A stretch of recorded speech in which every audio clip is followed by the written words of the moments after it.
Pour cette première Agora, nous avons voulu nous intéresser à un sujet qui touche tous les Français, la place de la fête de Noël en France. Je vous prie d'accueillir notre animateur, éditorialiste à la radio et blogueur, Louis-Marie.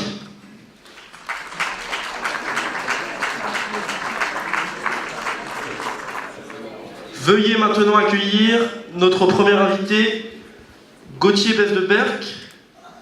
Bonjour Gauthier, cofondateur de la revue Limite.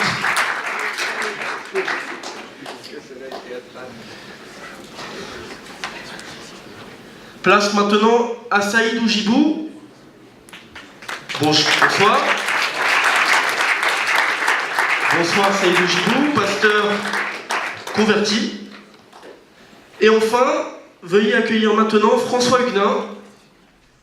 Bonjour Monsieur Huguenin, essayiste.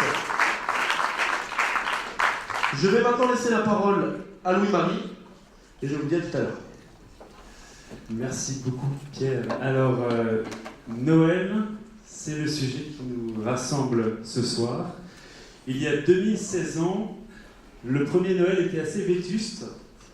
Il s'est passé dans une étable et aujourd'hui, on a l'impression que Noël est aussi une question de consommation.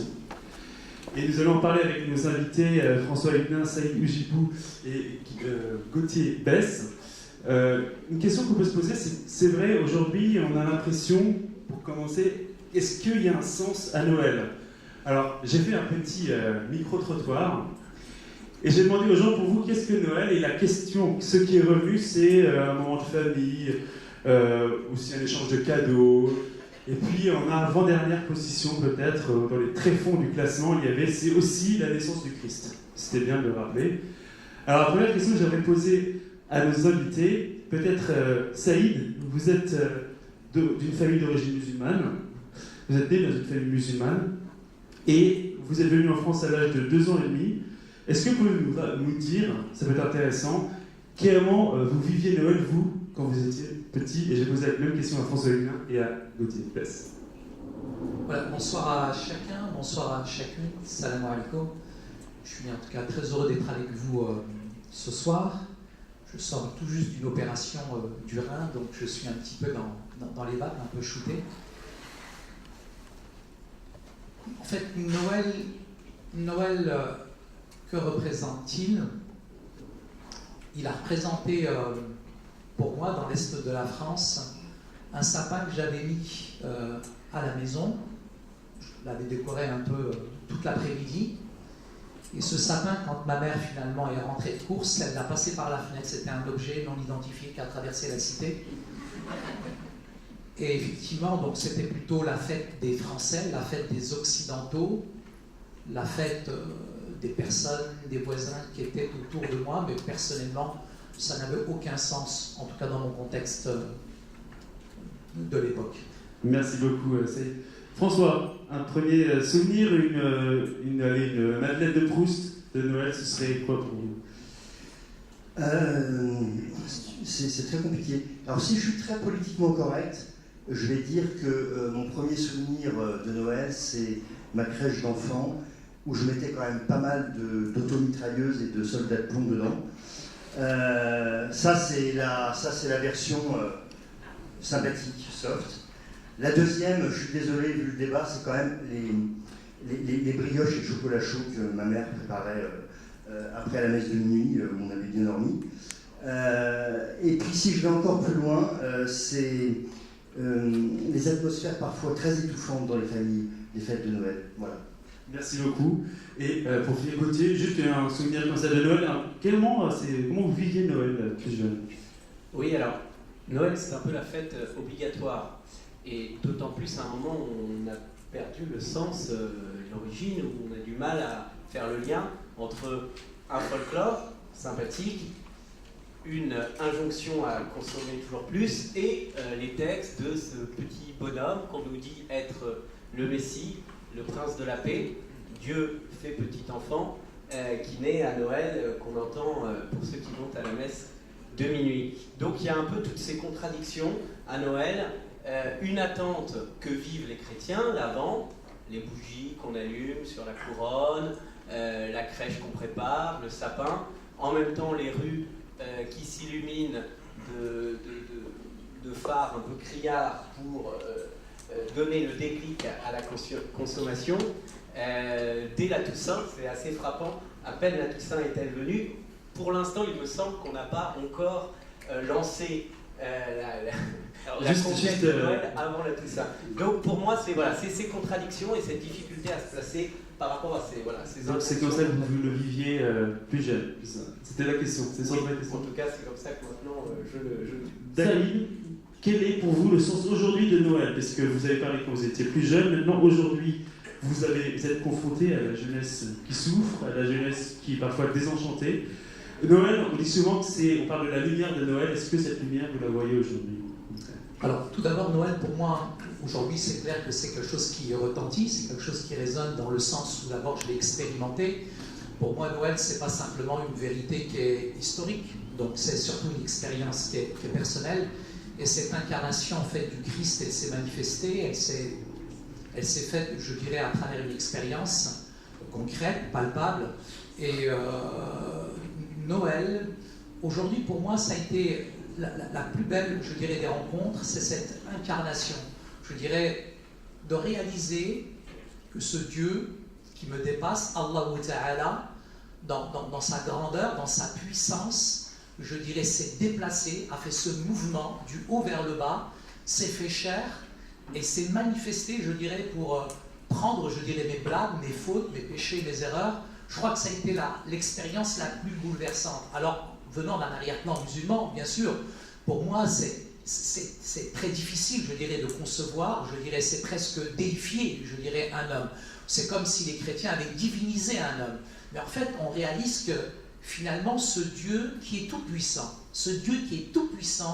dans sa toute-puissance, il a manifesté son amour. Et donc cet amour s'est incarné, il a pris une forme, il s'est fait chair. Il fallait que le verbe, dans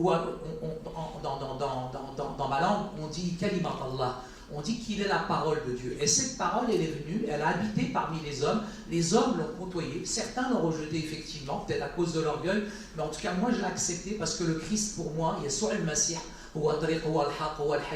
pour moi, j'ai vraiment réalisé à travers cette expérience qui est personnelle, qui est spirituelle, que le Christ, il était le chemin, la vérité et la vie. Et peu importe, je dirais au niveau de la date, peu importe, ça soit une fête païenne pour certains, etc., je sais une chose pertinemment, c'est que le Christ, c'est une vérité qui est historique. C'est plus qu'une vérité historique, c'est une expérience qui est personnelle. Donc Noël, pour moi, aujourd'hui, c'est tous les jours venant d'un arrière-plan musulman. Merci beaucoup, Saïd. Vous disiez que voilà, Noël paraît être aveugle. On voit que dès la Toussaint, on voit les illuminations de Noël. Pour vous, Noël aujourd'hui est devenu beaucoup trop commercial et on perd le sens de Noël. Quel est le sens profond de Noël, du coup, pour vous? Qu'est-ce qui vous permet de dire ou de penser, c'est une question, que les illuminations de Noël desservent la fête de Noël? Non, c'est un lieu commun de dire que Noël est devenu une fête commerciale, donc il faut essayer d'aller un petit peu plus loin, parce qu'une fois qu'on a dit ça, on n'a pas dit grand-chose. Ce qui est frappant, c'est qu'il y a encore tout un folklore, il y a un besoin de rêve, de réenchantement, ça on le constate dans notre société. Le problème, effectivement, c'est qu'une fois qu'on a perdu toute transcendance, on a du mal à fonder un réenchantement, un enchantement tout court, sur autre chose que l'accumulation, la consommation. Et je pense qu'effectivement, il y a du coup ce déséquilibre entre un besoin qui nous anime tous de rêve, de sortir du quotidien, donc ce qu'on appelle la magie de Noël, et en même temps l'insuffisance des moyens dont on dispose aujourd'hui, ceux de la consommation, pour y parvenir. Et je crois que, là je parle en tant que chrétien, notre responsabilité, c'est à nous chrétiens de rappeler que Noël, d'abord, c'est une fête de la décroissance. Alors j'emploie ce mot de manière volontairement provocatrice, mais d'abord, c'est pas la décroissance de la consommation, d'abord, c'est la décroissance de Dieu, du Tout-Puissant, qui se fait tout faible, qui se fait rejeter à Bethléem, qui dort voilà, un peu au rebut, enfin qui naît plutôt un peu au rebut, avec Marie et Joseph qui ont du mal à trouver leur place. Et c'est vraiment, c'est la kénose, c'est-à-dire l'abaissement de Dieu qui accepte de partager la condition terreuse, argileuse de l'homme, qui quitte un peu ses nuées, qui s'incarne. Et c'est ça d'abord que nous fêtons. Et ça devrait nous rendre absolument stupéfaits. Et ce divin enfant, c'est d'abord voilà, cette invraisemblable histoire du Tout-Puissant qui se fait tout fragile. Et à partir de là, je crois que nous ne pouvons pas, nous chrétiens, continuer à donner le contre-témoignage de célébrer la décroissance divine. On peut penser aussi à la phrase de Jean-Baptiste, hein, il faut que je diminue pour qu'il croisse, dit-il à propos de Jésus, mais d'une certaine manière, Jésus peut-être révèle la grandeur du Père en se faisant tout petit aussi, et en étant finalement, lui tout petit, adoré par les rois. Donc si même des rois s'inclinent devant cet enfant, alors combien le Père doit-il être grand? Et donc nous, chrétiens, ne pouvons pas continuer à donner ce contre-témoignage, de célébrer à la fois l'abaissement de Dieu, là, dans la pauvreté.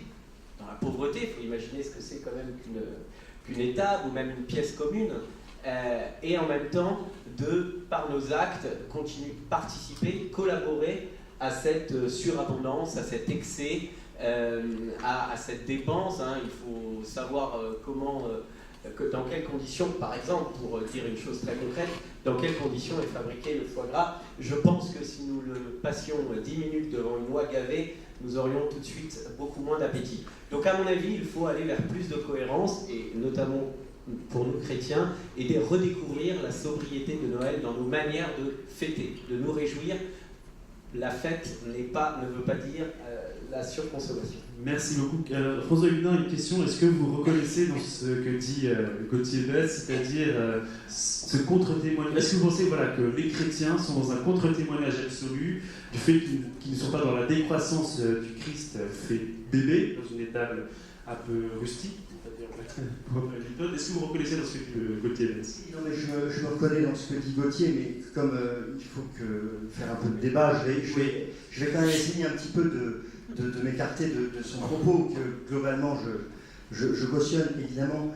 Après, je pense que, et tu parlais du foie gras, je pense qu'il y a très longtemps, bien avant que la société de consommation soit devenue folle, que Noël est aussi une fête folklorique, populaire. Et je pense qu'il y a un chaînon manquant dans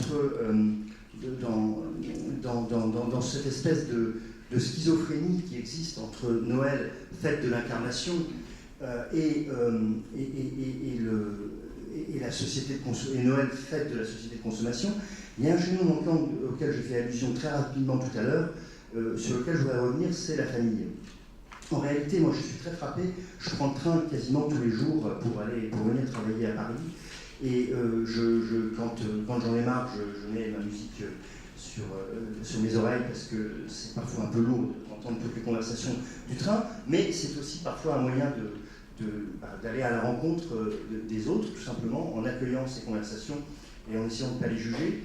Je suis assez frappé dès maintenant, ça fait plusieurs semaines que j'entends autour de moi, et notamment beaucoup de femmes, mères de famille, qui vont travailler, qui se préoccupent vraiment beaucoup de l'organisation de Noël. Et on sent que, bien sûr, il y a les cadeaux, bien sûr, il y a le menu. Alors, je peux faire un quiz, là, un petit sondage sur ce qui va se retrouver sur les tables familiales, parce que je ferai après peut-être. Voilà, j'ai pas mal d'éléments maintenant, un sondage en bord de réel. Mais ce dont je me suis rendu compte, c'est que vraiment, il y a pour les gens, aujourd'hui, pour nos contemporains, catho ou pas catho, croyants ou pas croyants, Noël, c'est parfois le seul moment dans l'année où des familles qui sont dispersées, notamment par les modes de vie actuels, vont pouvoir se retrouver.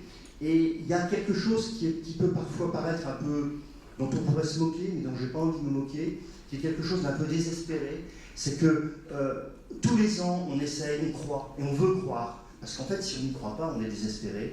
On veut croire qu'il va se passer quelque chose de beau au moment de Noël. Généralement, ça ne loupe pas, c'est une catastrophe. Il y a eu un très joli roman de Blandine Le Calais, il y a quelques années, sur ce sujet, et dont j'ai malheureusement oublié le titre, qui peignait une réunion familiale de Noël absolument consternante, comme il y en a tant.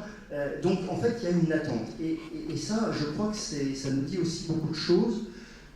Au-delà, alors bien sûr, la consommation vient parasiter tout ça. Et elle vient d'autant plus parasiter tout ça. D'ailleurs, je fais une insiste que je pense que nous avons, y compris dans notre manière de vivre notre foi chrétienne, une manière infantilisante de vivre la fête de Noël. Je ne suis pas contre l'enfant Jésus, il y a des clercs extrêmement prestigieux devant moi, je n'oserais pas m'aventurer dans une telle hérésie. Mais, vous voyez, j'aurais écouté il n'y a pas longtemps l'oratoire de Noël de Bach. Il y a 6 suites dans l'oratoire de Noël de Bach. Quasiment aucune, sauf une qui est très pastorale avec les bergers, avec des flutiaux, etc. Quasiment aucune ne prête allégeance finalement à ce qu'on connaît un petit peu, cette fête de Noël un petit peu doucereuse, le gentil petit bébé qui fait gouzou gouzou, qui attendait tout le monde. C'est pas ça, c'est le Verbe de Dieu qui se fait chair. C'est quand même autre chose qu'un enfant qui vagit dans des langues. C'est bien sûr ça, mais c'est autre chose. C'est quelque chose de terrible et que Bach met en musique avec fracas, avec une certaine violence même, parce que en fait c'est violent ce qui se passe. C'est l'advenu du Verbe de Dieu dans le monde, incarné dans le monde. Donc en fait peut-être que si on est tellement, j'ose, hein, c'est peut-être, je réfléchis en parlant, peut-être que si on est tellement, même chez les catholiques, débordés par ces questions de consommation de Noël, c'est peut-être parce qu'on a déjà, même dans notre pratique religieuse, une vision de Noël qui est parfois un peu tard, quoi. Voilà, j'ose poser cette question, au risque de choquer. Enfin, des marchands du temple sans temple, voilà, ou est-ce que finalement les vrais chants de Noël ne sont pas les Champs-Élysées, si vous voyez ce que je veux dire? Est-ce que finalement, voilà, ce qui fait Noël, est-ce que vous partagez cette expression que c'est quelque chose de beaucoup plus commercial, comme pourrait le dire notre ami Gauthier Besse? Je rappelle une chose, c'est que vous avez écrit un livre, je me permets d'en parler, lettre à propos de l'islamisme, l'islamophobie et l'islamofolie, chez Pasteur Saïd Édition, voilà, je me permets d'en parler. Parce que justement, vous avez parlé de vos origines musulmanes, vous avez parlé de votre rencontre. Aujourd'hui, vous avez fait une rencontre il y a quelques années maintenant. Comment vous analysez Noël dans ce qu'elle a de plus vrai, aussi de plus surprenant quelque part, avec l'aspect commercial? Est-ce que finalement c'est pas ça ce que les gens retiennent de Noël? On s'en rend compte en fait quand on traverse, je dirais, différents magasins. C'est clair qu'il y a un aspect économique, il y a un aspect financier qui est énorme, je dirais, derrière ces fêtes de Noël. Mais je voudrais juste rappeler ce qu'a dit l'archevêque de Bagdad, mais ce que disent par exemple les chrétiens d'Orient. Je reviens d'Irak, j'étais en Syrie, j'étais aussi en Irak avec mon épouse. Et nous avons rencontré les chrétiens d'Orient. Et pour eux, vraiment, Noël, ça signifie vraiment quelque chose.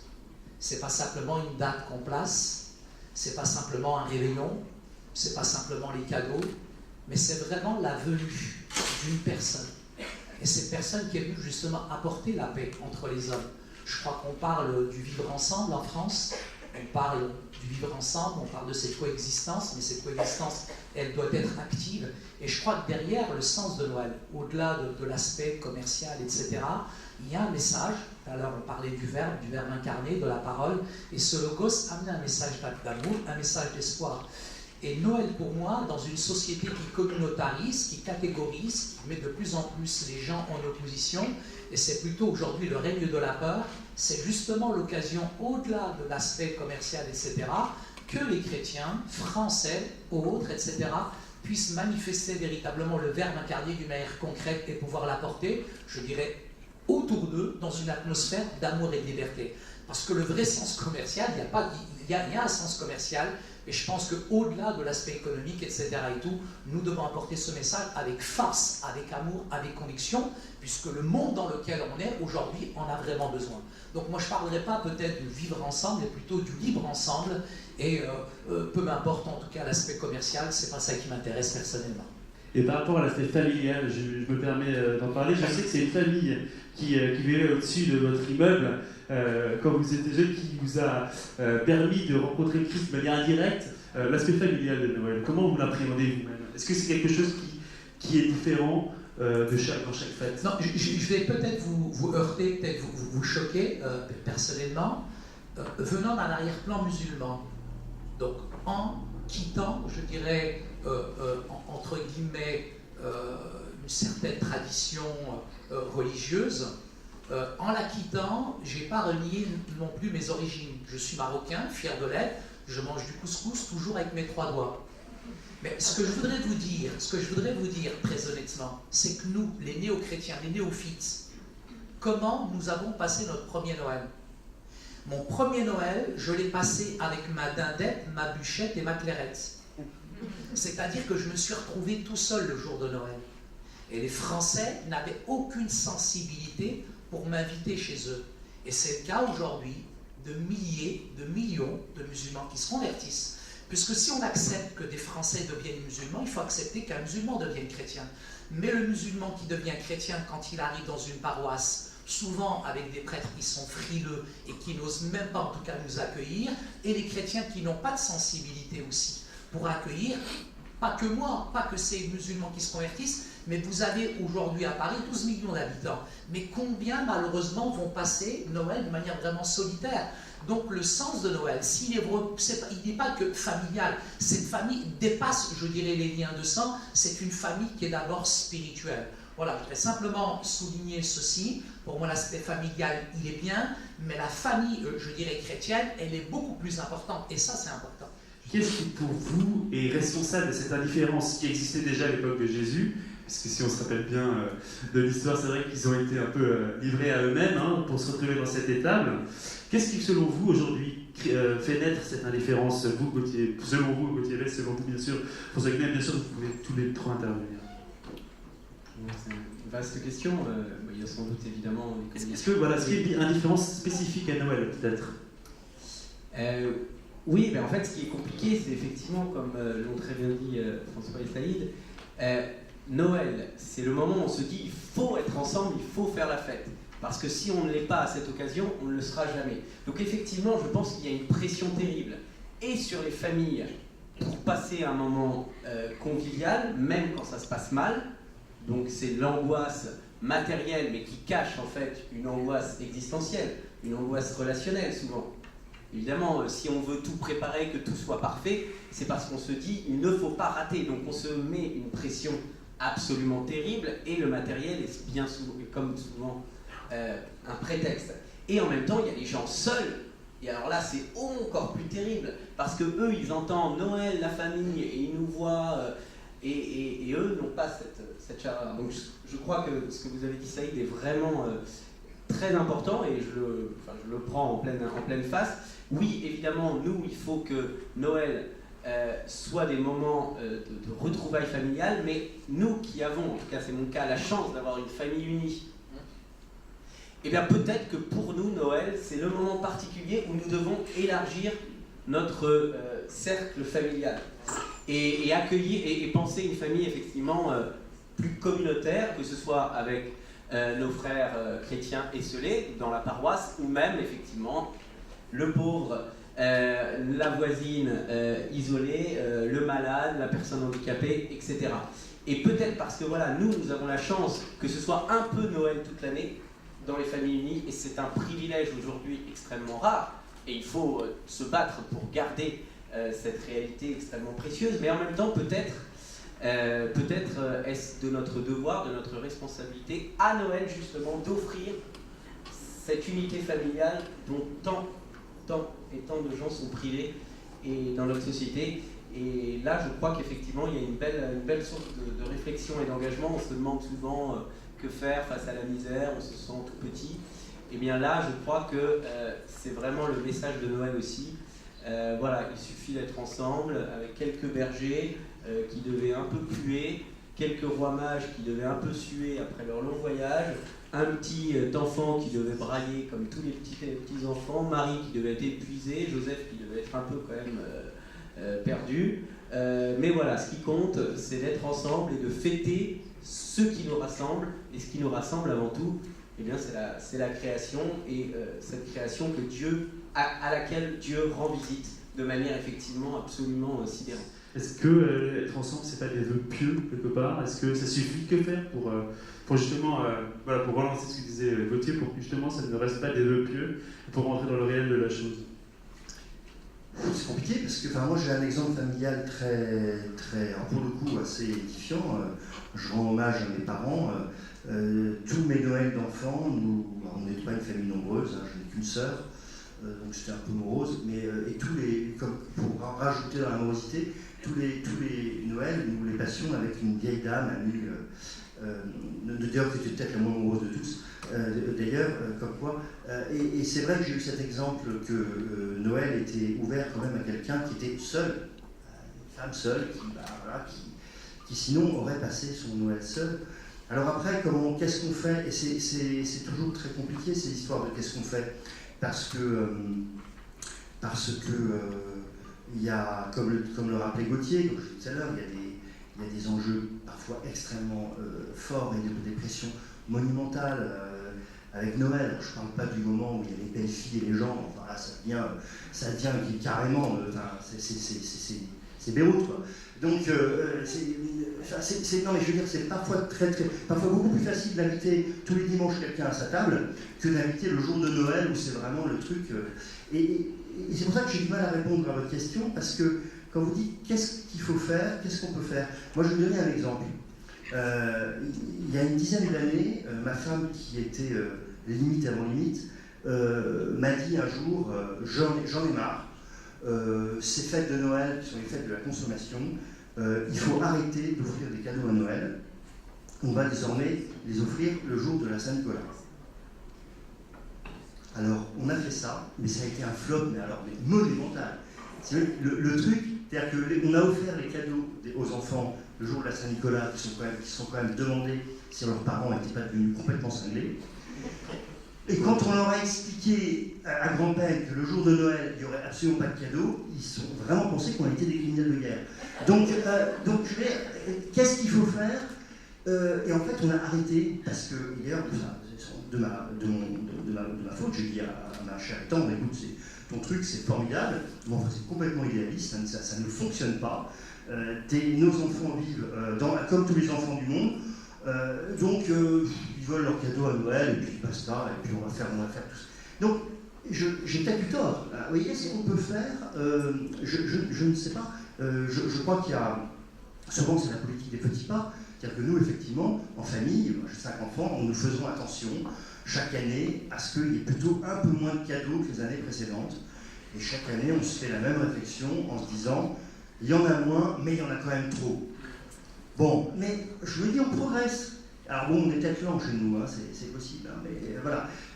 Donc après, je dirais, chacun fait comme il peut. Mais je crois que ce qui est important, c'est de remettre cette... évidemment, de remettre la fête liturgique au centre de tout. À partir du moment où on remet ça au centre de tout et on essaye vraiment de le vivre, et de le vivre ensemble, et avec d'autres si possible, je pense que la consommation, d'une certaine manière, elle va devenir un folklore, c'est-à-dire qu'elle ne va plus être si importante que ça. Vous voyez ce que je veux dire? Parce que le problème, c'est quand la consommation devient le beau d'or, quand ça devient l'idole. Moi, j'aime beaucoup manger du foie gras à Noël, j'aime beaucoup ouvrir une très bonne bouteille de vin blanc de Bourgogne, parce que je suis très amateur de Bourgogne, et je ne laisserai pas ma part aux autres de ce point de vue-là. En revanche, je me dis tout le temps, il ne faut pas que ça devienne ton idole, c'est-à-dire qu'il ne faut pas que ce soit plus important pour toi d'ouvrir le morceau que d'accueillir le Verbe de Dieu. Bon, alors je fais comme je peux. Je pense que quand même j'accueille d'abord le Verbe de Dieu. Saïd, est-ce que vos 2 enfants, si vous leur proposiez chaque année de leur offrir un peu moins de cadeaux, ils seraient ravis? Je ne sais pas, parce que déjà, moi et mon épouse, on est des beaux cadeaux pour eux. S'il y a une question un peu plus intéressante pour moi, ce serait bien. Avec Gauthier Bess, donc je vous rappelle que vous travaillez donc, pour la revue Limite, c'est le numéro 4 qui est sorti il n'y a pas longtemps, je crois. Il y a 1 mois et demi, et justement vous proposez notamment l'écologie, c'est parlera de l'écologie intégrale juste après, mais est-ce que vous pensez, cher Saïd, que voilà, le fait d'offrir moins de cadeaux, de montrer à ses enfants, à la génération à venir, que finalement la consommation n'est pas le roi, on dirait... Non, Est-ce que vous pensez que c'est ça la vérité de Noël finalement? Oui, je pense que la question elle est intéressante dans le sens où j'ai l'impression qu'en France, on se plaint le ventre plein. On nous montre tout, on nous montre vraiment tout à la télévision et le burkini devient obscène. Le bien, ça devient mal, le mal devient bien. C'est vrai qu'on est dans une confusion. Moi, je pense que les valeurs, le cadeau que je dois vraiment transmettre à mes enfants, c'est cette foi. C'est ce qui m'anime aujourd'hui, c'est ce qui me fait vivre. Et je ne protège pas mes enfants, je dirais, dans ma foi chrétienne. Donc je pense que parfois, les enfants ne sont pas gâtés, ils sont plus que surgâtés. Et je pense qu'en tant que chrétiens, nous devons aussi avoir un équilibre là-dessus. Juste, peut-être rebondir sur une chose qui pour moi est importante, c'est que mes enfants, ce que nous leur transmettons, c'est l'amour du prochain, c'est l'amour de l'autre. Et en soi, donc ça, c'est déjà un grand cadeau.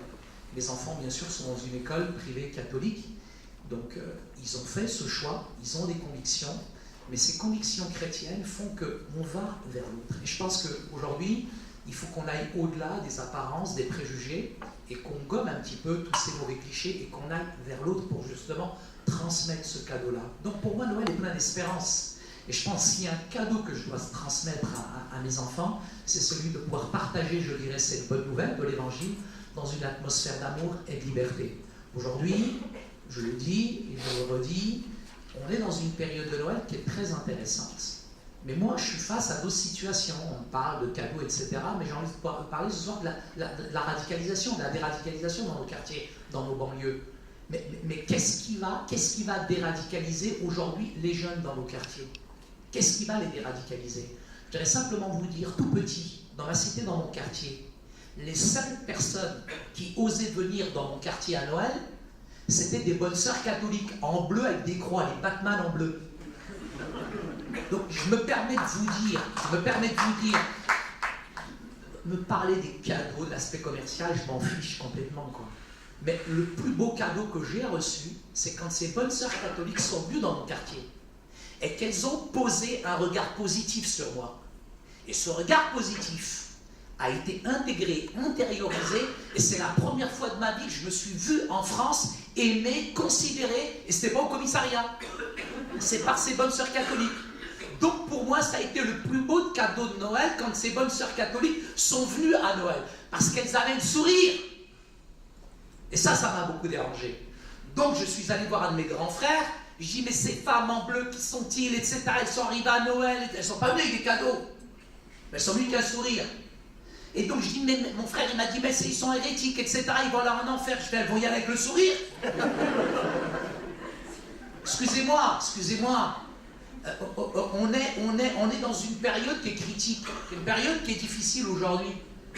Une période où vraiment la communauté musulmane en France a besoin de se sentir aimée, a besoin de se sentir acceptée.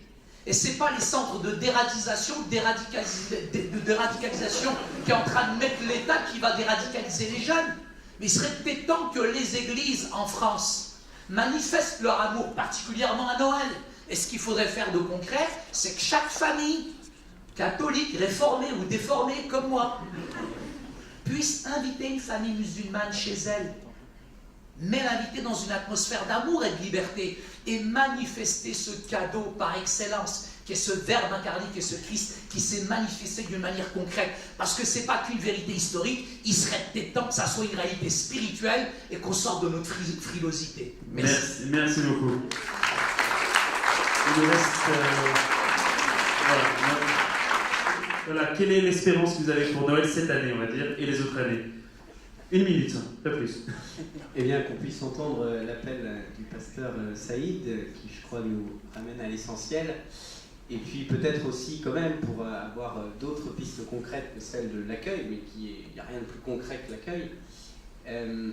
Voilà, c'est quand même dans ce que nous préparons pour Noël que tout est du sens. Et ces cadeaux, si ce sont des moyens au service de la joie et de l'expression de l'amour, c'est formidable, c'est merveilleux. Et si ces cadeaux pouvaient être préparés par nous, patiemment, dans l'attente de cette fête, de les offrir, et que ce ne soit pas simplement pour les enfants le fait de recevoir et la croyance que tout leur est dû, alors ce sera très beau et ce sera une voie d'évangélisation et une voie de simplification. Donc si oui, nous pouvons inciter nos enfants à fabriquer eux-mêmes plutôt qu'à acheter de la camelote faite par d'autres enfants au bout du monde, la camelote électronique avec toutes les conséquences sociales et environnementales, car je suis désolé, mais voilà, on ne peut pas faire comme si il faut passer au-delà de l'écran publicitaire qui nous fait croire que tout est merveilleux. Non, les cadeaux électroniques que vous allez offrir à vos gamins, c'est de la saloperie. Et ils sont en partie criminels. Voilà, il faut le dire, ils sont complices d'un système destructeur, des équilibres sociaux, des équilibres écologiques. Donc mon espérance, c'est qu'on se débarrasse de toute cette camelote, qu'on vive enfin un Noël sans poubelle, un Noël plein d'accueil et voilà, plein de simplicité joyeuse. Merci beaucoup. Votre espérance pour Noël cette année? Écoutez, moi si j'avais un rêve, c'est qu'il y ait de plus en plus de personnes qui se retrouvent, notamment dans ces fameuses réunions familiales dont je parlais tout à l'heure, et qui puissent, peut-être parce qu'ils auront été à la messe de minuit, peut-être parce qu'ils auront entendu une homélie un peu moins banale que les autres, peut-être parce que sans aller à la messe de minuit ou sans entendre d'homélie, il y aura eu cet accueil, cette parole qu'on peut avoir autour d'une table qui leur aura fait comprendre qu'au-delà de toutes les... Vous savez, la famille est un lieu d'amour, c'est un lieu de blessure. Au-delà de toutes les blessures qui existent, il y a la certitude que nous sommes aimés inconditionnellement. Je crois que les hommes et les femmes de notre temps craignent de ne pas savoir qu'ils sont aimés inconditionnellement. Et ça, il n'y a que le Christ qui peut l'apporter. Et j'aimerais que cette année, il y ait quelques personnes qui puissent avoir leur vie changée par une parole, peut-être, une seule parole. Merci beaucoup. Je rappelle que vous êtes l'auteur de plusieurs livres, notamment le dernier, Les grandes figures catholiques de la France, qui est aux éditions Perrin.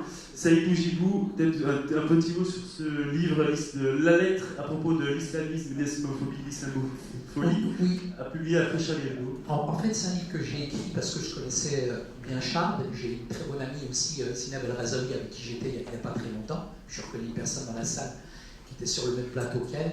J'ai réagi très rapidement au 13 novembre aussi parce que c'est un membre de ma famille, malheureusement, qui a commis cet acte odieux à l'intérieur du Bataclan. Donc on a été pendant un an, je dirais, secoué, remué. Ça a été très difficile, puisqu'il y a quand même 130 victimes, mais ma famille aussi, d'un côté, victime de cet acte odieux et barbare. Je terminerai par, je dirais moi aussi, ma petite conclusion, c'est que franchement, en France, je prends le métro, le bus, je prends l'avion, j'ai l'impression que je suis sur un tatami. Et j'ai l'impression que la France, on est vraiment dans une atmosphère, je dirais, c'est délétère. J'ai pris l'avion dernièrement, j'étais invité à Lourdes. J'étais dans l'avion tranquillement, dans l'avion. Paris-Lourdes, j'étais dans l'avion tranquillement. Arrivé un moment, ma vessie, il faut que je la soulage, donc je vais aux toilettes, hachak. Et là, je me lève tranquillement pour aller aux toilettes. Mais au moment où je me suis levé, mais tout l'avion est en panique. Et je me suis dit, mais heureusement que je ne crie pas Allahu Akbar. Parce qu'ils vont tous dire Yallah, on se bat, frère. Non, mais ce que je veux dire, c'est que je veux quand même, dans ce Noël-là, qu'il y ait une espérance. Moi, à la peur que certains veulent me faire, j'oppose la foi. Et ça, c'est important aujourd'hui. Parce qu'on a peur de tout le monde. Et je crois que l'amour parfait bannit la peur. L'amour parfait bannit la crainte. Et c'est pas parce que dans le métro il y a un barbu avec une pilosité comme ça que c'est un extrémiste. Je pense qu'au-delà des apparences, il faut qu'on pose un regard complètement différent, un message d'espoir, un message d'amour, et puis l'amour parfait vraiment bannit la peur, bannit la crainte pour vous. Merci. Merci beaucoup, merci à vous trois d'avoir participé. Le mot qu'on retiendra, c'est le mot accueil, et ça tombe bien puisque nous sommes au Washington.